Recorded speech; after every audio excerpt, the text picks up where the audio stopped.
Barretos decretou situação de emergência para enfrentar a falta d'água na cidade e tem regras para evitar o desperdício. Não pode lavar ruas, calçadas e nem veículos. Quem for flagrado fica sujeito a notificações e multa.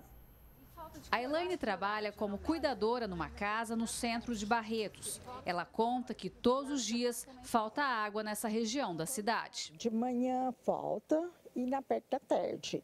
Mas à tarde que falta até ali para 5 horas, aí depois volta, depois acaba de novo. Não dá para você fazer as outras coisas que precisa de fazer, que você tem que ficar economizando bastante para poder usar no mais necessário, né? Quem mora distante do centro também reclama. A Luciana é do bairro Vida Nova e, segundo ela, lá é do mesmo jeito. A gente sabe que a escassez da água está geral, mas aqui em Barretos eu acho que está demais, demais. A gente também temos que colaborar, lógico, não lavando a calçada, mas a gente tem muitas coisas, ainda mais a gente que tem filhos, tem muitas afazeres.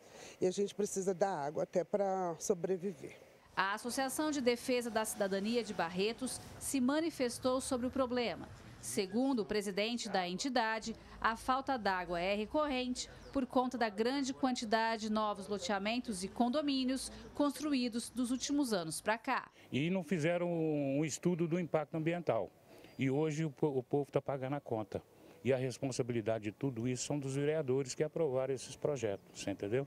E hoje está causando esse dano total na água e uma crise hídrica, né, em Barretos. A Prefeitura decretou situação de emergência de 180 dias para enfrentar a crise. Essa medida dá poder ao Serviço Autônomo de Água e Esgoto de Barretos a tomar as devidas providências. O superintendente da autarquia apresentou números sobre a falta de chuva este ano. O gráfico mostra pouca quantidade. Em maio, junho e julho, nada de chuva.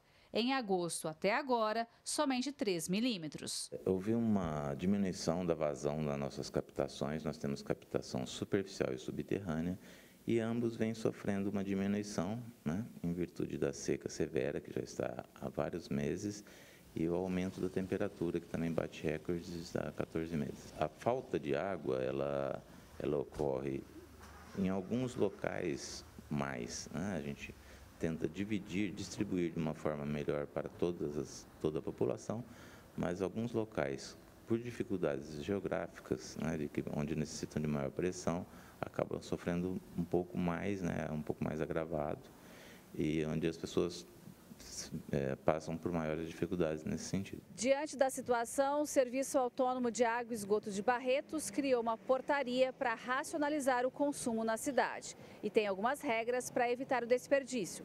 Não pode a população lavar ruas, calçadas e nem veículos, sob pena de multa, que varia de R$ 353 a primeira até R$ 1.591 se houver reincidência. Num primeiro momento, a pessoa é notificada. Num segundo momento, ela seria multada, a multa de 10 UFESPs, e numa reincidência, são 45 UFESPs. A gente não tem o intuito de multar ninguém, não é o nosso interesse. O nosso interesse é que as pessoas usem com racionalidade, evitem o desperdício nesse momento, porque isso vai estar ajudando com que locais que estão sem água passem a ter água, porque a economia de alguns vai ser o abastecimento de outros. De acordo com o SAI, o consumo de água em Barretos é acima da média nacional por ser uma cidade muito quente e com baixa umidade do ar, o que foi agravado pelas queimadas. O município produz 30 mil metros cúbicos por dia para abastecer cerca de 50 mil residências e outros imóveis, mas perde 30% por vazamentos, principalmente os considerados invisíveis por tubulações antigas. A pergunta que fica é: como a administração vai resolver a escassez da água no momento? Já estamos em campo verificando, iniciando obras que vão trazer mais água para a nossa captação e diminuir a falta de água.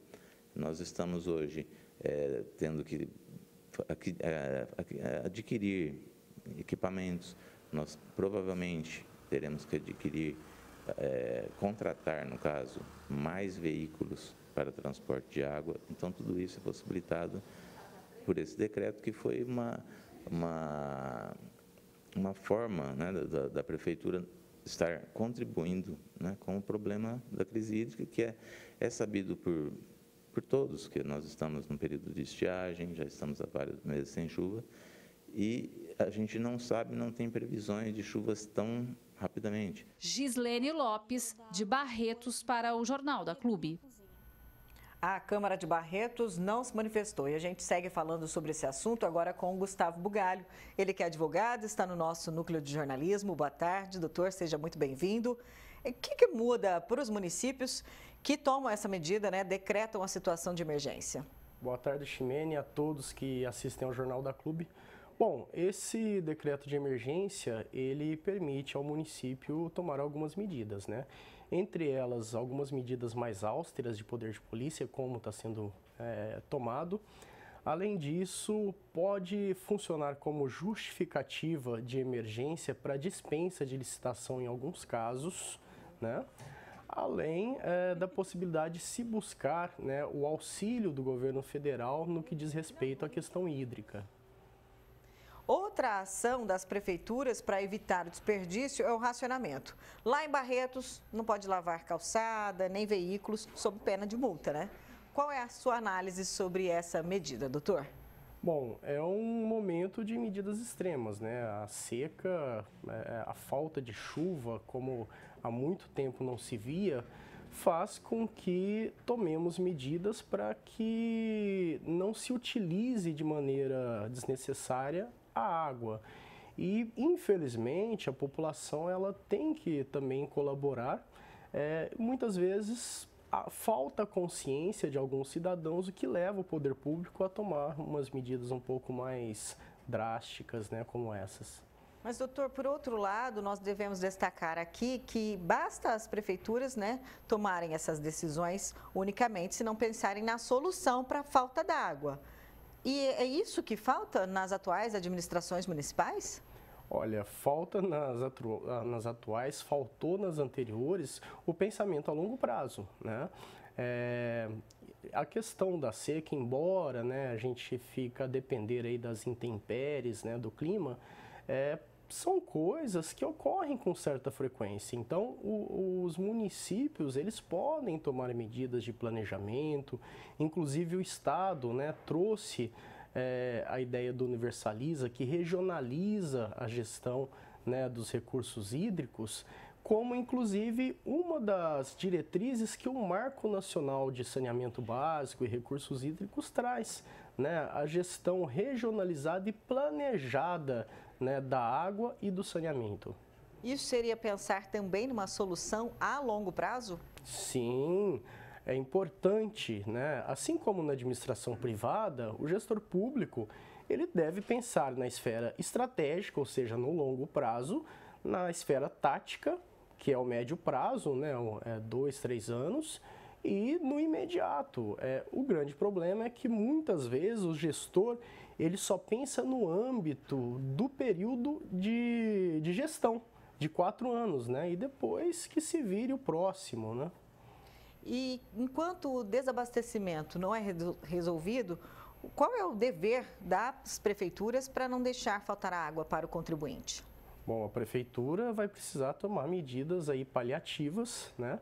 Também, além dessa racionalização, também contratar, né, abastecimento ainda que externo para não deixar a população desassistida.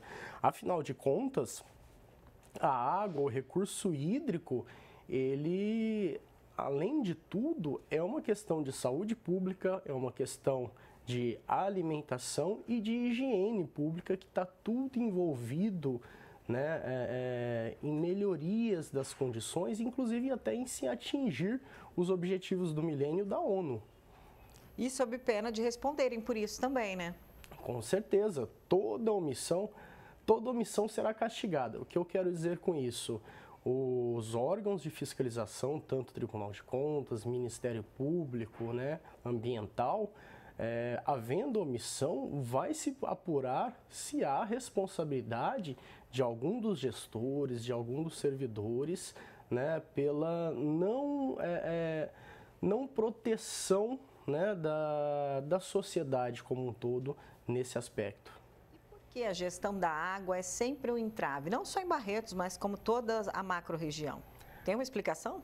Olha, tem várias explicações. Isso vai desde o sistema, né, de alimentação muito arcaico, que acaba permitindo perdas substanciais de água. Até alguns anos atrás, Ribeirão Preto tinha, por exemplo, uma perda de 60%, que é inadmissível, e entre outras, né? Além disso, muita questão relacionada à gestão dos sistemas autônomos ou das autarquias de água e esgoto, que acabam pensando no imediato.